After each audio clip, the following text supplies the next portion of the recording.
கலியுகத்தின் இறுதியில் பூமி அக்கிரமமும் அநீதியும் காரணமாக நடுங்கியது. மலைகள் பிளந்தன, கடல்கள் தீப்பொழிவாக கொந்தளித்தன, மனிதர்கள் பயத்தில் நடுங்கினர். அந்த தருணத்தில் அமரனான ஹனுமான் மீண்டும் பூமியில் தோன்றினார்.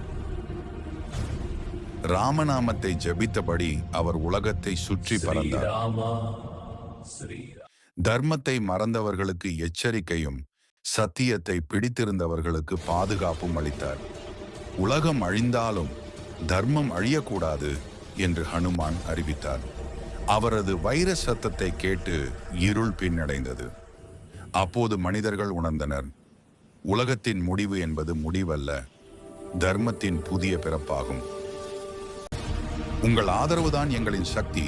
லைக் செய்யுங்கள், சப்ஸ்கிரைப் செய்து எங்களுடன் இருங்கள்.